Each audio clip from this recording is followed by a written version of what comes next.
boys and girls, welcome back to another video. I'm here with Sean of Blue Tech Mobile Detailing, and behind us we have his dirty car. For a big part of you in other parts of the states, other parts of the world, I don't know how much of this dirt is showing up. Here in California, because we have phenomenal weather, dirty cars to us is going to be very different than dirty cars to you. The subject of the day is waterless washing. Now, I don't want to get into this heavy debate as to whether waterless washing scratches your paint or not. We will discuss that at the end.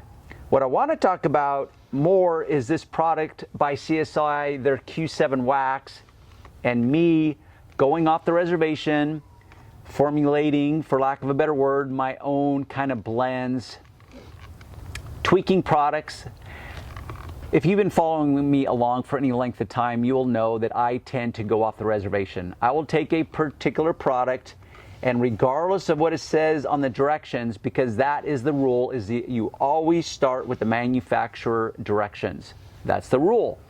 I like to break the rules, tweak the rules, and figure out if there's ways I can finesse products to perform and to use in ways that are not traditionally labeled on the label itself. So here I have a wax, and if you're familiar with waterless washing, the concept of it is, how do I get my car clean using less water rather than more water? Going against the traditional hose and bucket, gallons of water, gallons of soap suds, different types of car washing products. How do you get away with that and approach it in a more simplistic manner, either because you want simplicity in your life or because your world is constrained by, for example, let's say you live in an apartment and you don't have access to a water hose. Maybe you don't want to go to a car wash. Maybe there's one that's just too far away. It's just not practical. So what are alternatives to that? Well, the industry finally responded, and if I am correct, it kind of originated, I like to say that I could give myself credit because I was using waterless washing techniques 20 years ago out in the field before the internet even existed. Yes, officially the internet existed for some keyboard jockey that's going to correct me on that and quote me as to the day it was invented. But what I mean by that is that it didn't exist like we know it today. This might have even been before the days of YouTube. I don't know when that was created. I just know I didn't spend time on any computer at all 20 years ago, but I had to come up with solutions in the real world as a professional detailer.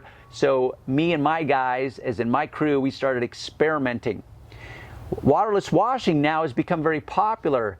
So the story is that it was developed in NASCAR because when the NASCAR, or I don't know, see, I'm not a race car guy. Yeah. So whether it's NASCAR, maybe Indianapolis 500, whatever, they needed to touch cars up on the spot. So therefore, they can't drag out a hose and bucket and hose it down. It's just impractical. So now the industry has responded with what is called true either no rinse or waterless washing. So waterless washing is the concept of using less water to get the dirt off of your car and make it look really, really good. So because this product line is so versatile, I wanted to see if I could create my own waterless wash product that not only will get the dirt off as safely as possible, but to deliver exceptional results. So I defaulted to the wax. Now this is true waterborne technology, and what that means to you and myself is that the water is the carrier for the active ingredients. So unlike other products that may say water-based formulation, that often can just simply mean that it has water as part of the ingredients. That doesn't mean that water is the carrier for the active ingredients. So when this says true waterborne technology, that's the difference, is that it literally means the water is the carrier. What that means in my little brain is that I can now blend it with water. My default is distilled water. So we have experimented, Sean and myself, in this process of coming up with a waterless product because CSI does not have a dedicated waterless product. In fact, his basic product line is only 5 products. Unlike many, for example, chemical guys, they probably have 150 different types of products. That's never going to be CSI. But nonetheless, I wanted a waterless wash product because I'm a big fan of the process. It saves me a lot of time and hassle. So Sean and I got together, put our brains together, and we came up with different formulations. So in this bottle, we started with distilled water. See, I just dropped my microfiber cloth. That's a big no-no. Now I'm gonna have to get a new microfiber cloth. So in this bottle, we filled it up to this top line with distilled water. We use distilled water because it's the purest water that you're gonna find. We added 1 ounce of the Q-7 wax to it.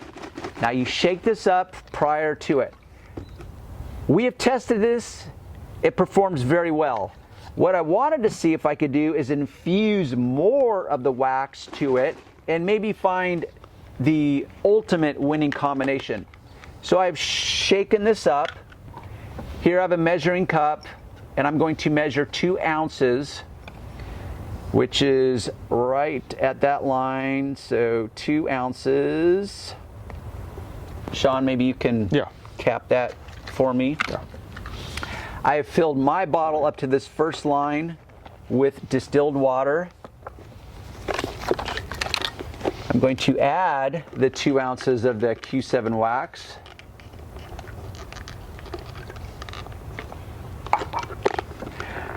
Cap it. Vigorously shake it and blend it on the spot. And now I'm going to go get another cloth real quick. Sean and I are going to come back. He's going to take this half of the car. Now you might notice if in case it's capturing it on film. I'm going to get out of the way so you guys can see.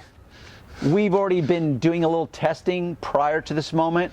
So something that's noteworthy is that we're going to be working in direct sunlight on very hot. Wow, that is hotter than I expected. Okay, if I were to pull out my temp gun, that would probably register about 155, 160 degrees, because that is like, I can't keep my hand on the paint without it burning. Well, right now too, it's outside is 91 degrees, and we're in direct sunlight, and it's black paint. Yeah, so black absorbs the radiation from the sun, and it heats up quicker than light colored paints. So let me go get a new cloth. We'll come back. Sean's going to take that half of the section. I'm going to take this half of the section, and we're going to test it. We're going to time lapse it, and then we're going to come back in and dissect this subject matter a little bit deeper. Okay, boys and girls, I got my new microfiber cloth. Just to clarify, direct sunlight, Sean's mixture is diluted with 1 ounce. Mine is diluted with the 2 ounces of the Q-7 spray wax. What I want to do is address the paint only. We're not going to touch the windows because I have a strategy, and because this really is how I wash. One of the ways, there's 2 ways I wash my own personal car. This is one of the ways. So windows are different than car paint for numerous reasons. One, it's glass, it's not paint. And when I mean paint, I mean clear coat. Secondly is you need to see out of windows.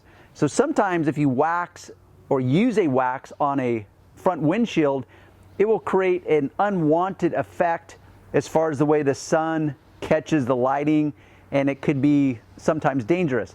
So I want to address that in a different way. So we're gonna do the paint first. So Sean, paint only. Yeah. My simple rule is this, is I'm gonna start with the top surfaces first. The top surfaces collect the dust and traditional dirt. Anything from the halfway point down, which is referred to as the rocker panels, because what happens is the tires will kick up dirt and debris from the road, and so you will get a different type of dirt, which is often more aggressive and abrasive down below. So I want to treat these areas first, then I'm going to attack the lower sections at the end. So based on how dirty your car is, we'll kind of determine how much product you need to spray onto it. The dirtier your car is, the more you want to spray onto the car, because this idea is meant to be a lubricant as well as a cleaner. So Sean's car is dirty, but it's not excessively dirty. Yeah. But dirt or as in how dirty something is or isn't, is a judgment call that's relative to you and your world. So what I consider dirty may be more like clean in your world versus dirty in your world. So I spray, you can see the amount of dirt that's hopefully showing up that's already coming off. So I keep what I call a dirty side and a clean side. You can call it a wet side or a dry side. So I apply with one side, I flip the cloth over and buff it.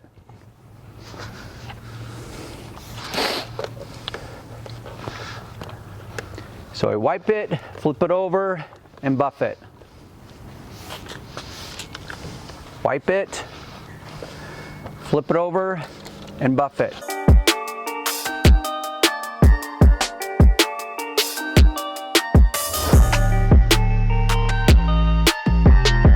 Something I want to add is whenever I'm teaching a beginner, generally one of two things, often two things are going to happen.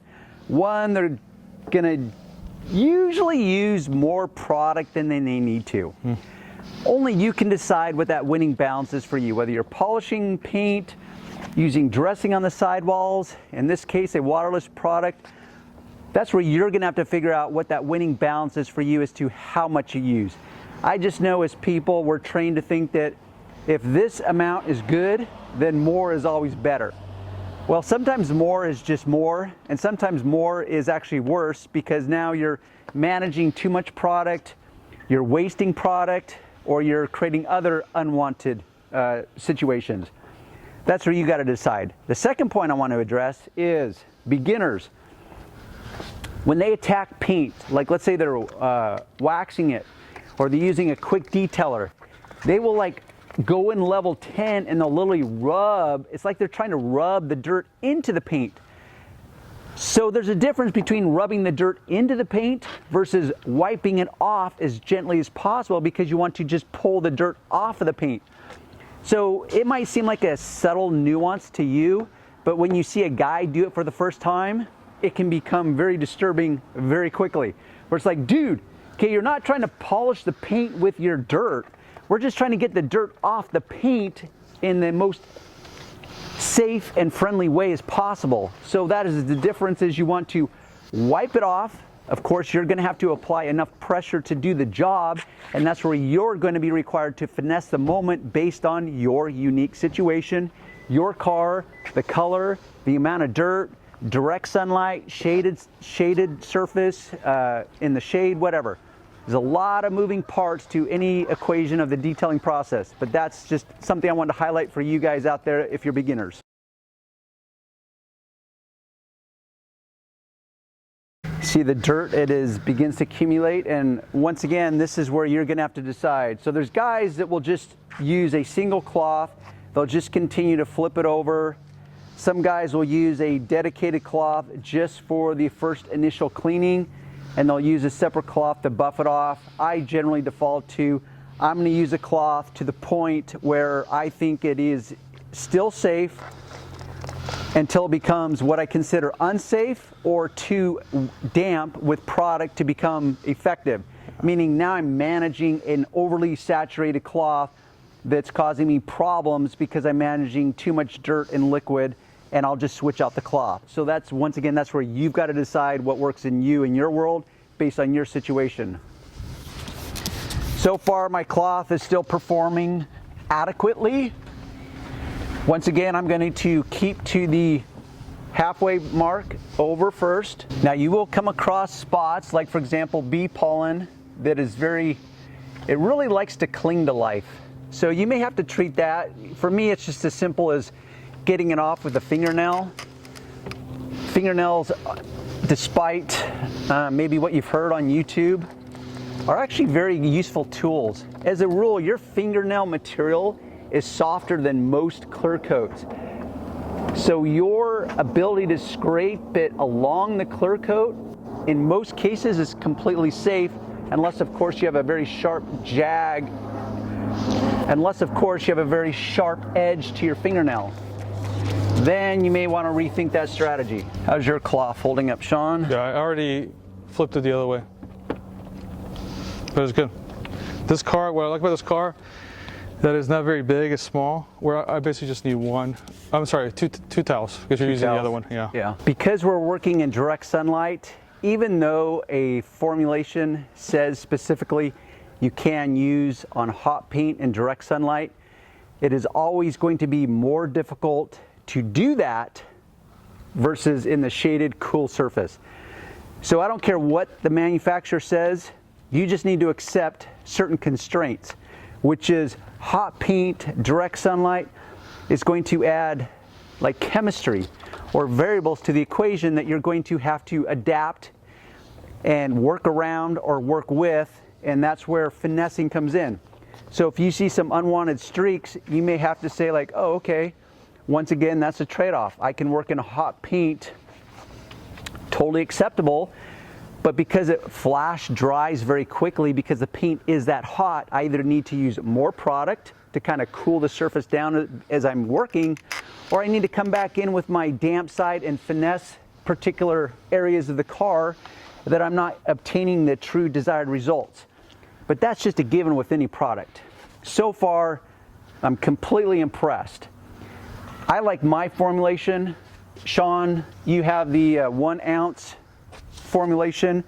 What's your take on that? It did exactly what it's supposed to do. It cleaned the car. Which is funny because when you say exactly as it was supposed to do, Tom, who is the developer of this formulation, this is going off label use, so he'd be like, Darren, my product, I didn't make it a waterless wash. I said, I know, Tom, but because I understand the chemistry enough, I was able to do it and to tweak it, and guess what we did? So really, the manufacturer's directions in this moment now fall upon my shoulders because now I'm custom blending it and going off label with it. So I still have yet to address the bottom half. Is your side completely done? It's done. Fine. What are you like trying to show off? And this is my car, so I'm used to cleaning it every other day, so I become pretty fast at cleaning it. yeah.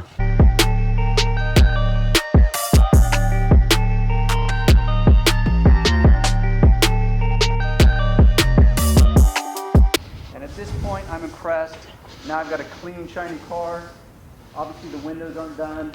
So what do we do about the windows? Well, the simple answer is this. I break windows down into 2 sections. Not equal sections, but 2 sections. What do I mean by that? All the windows, side and back, represents 1 section. The front windshield is unique because I have to see out that front windshield. The sun is glaring down through it, so that becomes a safety issue. So I will deal with the window, as in the windshield, as a unique entity. It doesn't mean this won't work, it just means that I'm going to verify the product first initially before I just accept like, oh, I'm just going to use this on my front windshield and just call it quits, and then I get on the road and now I've got this funky glare going on and it's causing me to squint and be distracting and unsafe. I don't want that happening. So what I can do with the majority of the windows is simply come through with my damp side, wipe the dirt off, flip it over just like the paint, and buff it, and lo and behold, I can finish these windows to what 99.9% of the world would call perfection. Me as a detailer, I'm going to come in and I'm going to scrutinize and say, okay, I know I can get them better, but that's where ROI comes in, what's called the law of diminishing returns. It's like, okay, in order to tweak out that last little 0.1% of perfection, Darren, is it going to be worth your time and effort? Well, on the side windows, no. The front windshield, maybe. That's where we'll see. So that's what I'm going to do. So I'm going to finish those windows. And the windows, I'm not worried about scratching because the dirt's not going to scratch the windows at all. So I can be far more aggressive with the windows.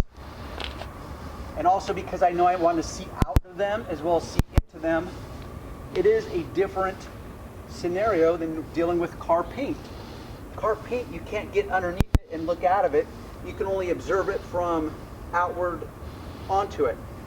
Windows are different that way. essentially I'm complete aside from the front windshield. What I do now, because it's a black car and the black reveals things that other light colored cars will not, is I just want to scrutinize my work a little bit. I just want to go over, kind of nitpick it, say, oh, there's a little smudge here. I just need to finesse that. Damp side, dry side.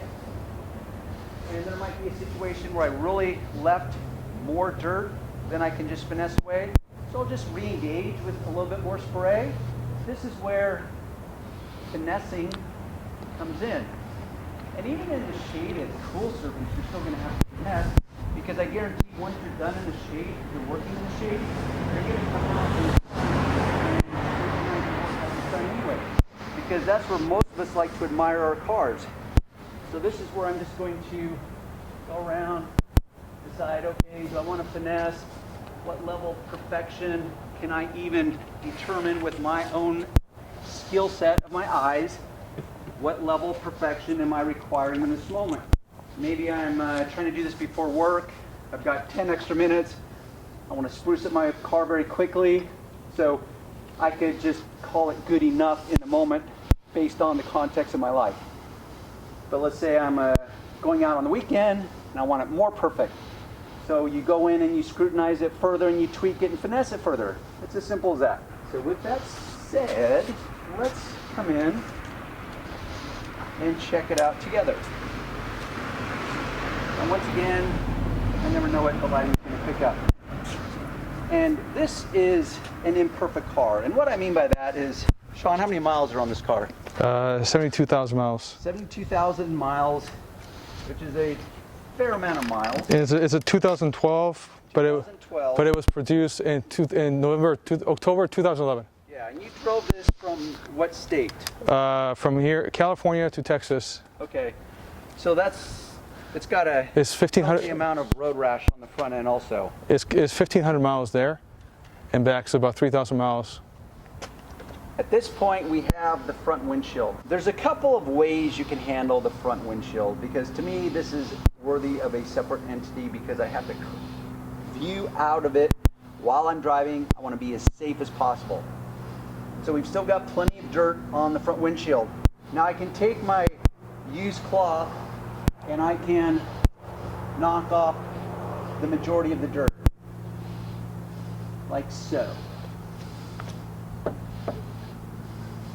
And I can go along and I can scrape off any of the, in California really the major thing is just like, what you might call traditional bugs. And here in California we don't get like the big really creepy bugs like you get in Texas and other parts of the South and Southeast. So I'm going to basically clean this to, let's call it 90%. Well, because I always keep distilled water around, and that's what's in this, now I just bust out a brand new microfiber cloth. I cleaned it initially, and now I'm just going to spray it with some distilled water.